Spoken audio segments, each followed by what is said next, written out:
Lone Rider here with my Raleigh Rush Hour fixed gear track bike. And I wanted to talk about a problem with a lot of entry-level track bikes on the market now. This is an older model that I got as a frame only from somebody who already had it. If you were to buy the new one today, it would be a heavier, lesser quality frame. And this is something that's seen in a lot of entry-level track bikes that are intended for recreational riding on the street, not necessarily for track racing.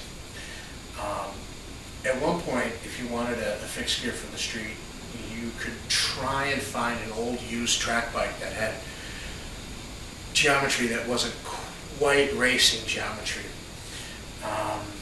And hopefully it was drilled for a front brake, and if you didn't want to go there.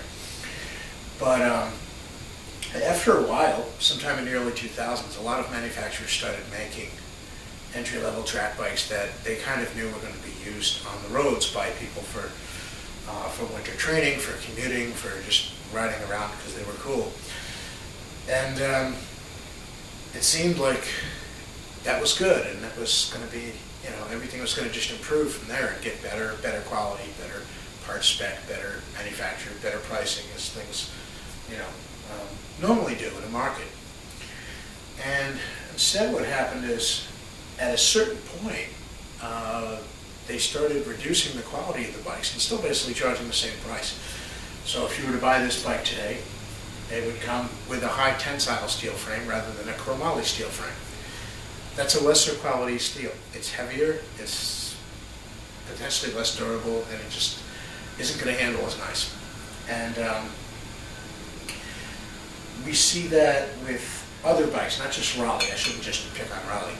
If you look at Janus, for example, their steel fixed gear frame is a high tensile steel frame, very no frills, but also much lesser quality than the bikes you used to see in the past. I mean, I remember in the early 2000s purchasing a Bianchi Pista, which I still have.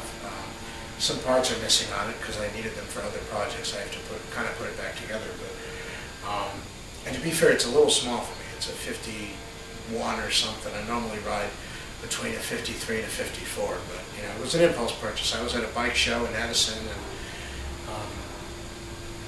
but anyway, the point is that bike was really light, and it had a good quality steel frame. It was 520 Reynolds 520 steel.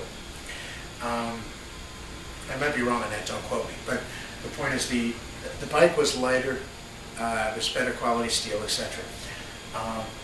And we used to see that. We used to also see better part spec as well. You can't look at the part spec on this because I got this as a frame only.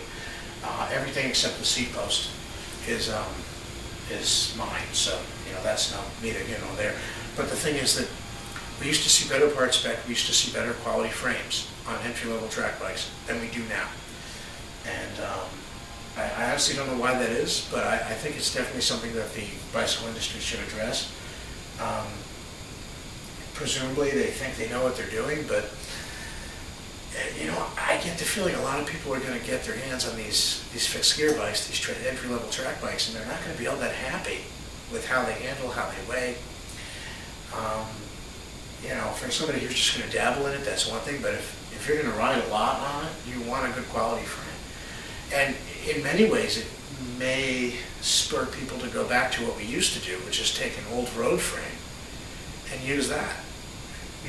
Back in the day, you had two choices. Find an old track frame that had decent geometry and was drilled for a front brake, or build up an old road frame.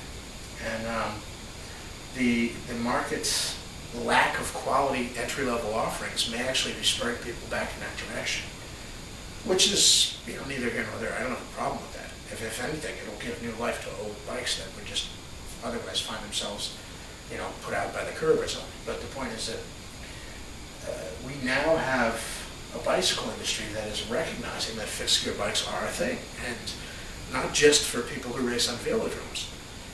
The problem is they've almost dumbed down the quality, and it's very strange. I remember vividly when you were getting a lot of higher quality entry-level offerings, and you're not getting that anymore. And I honestly don't know why, but that's something that I would definitely say is a problem with today's fixed gear bikes, and it's definitely something we need to address. Lone Rider out.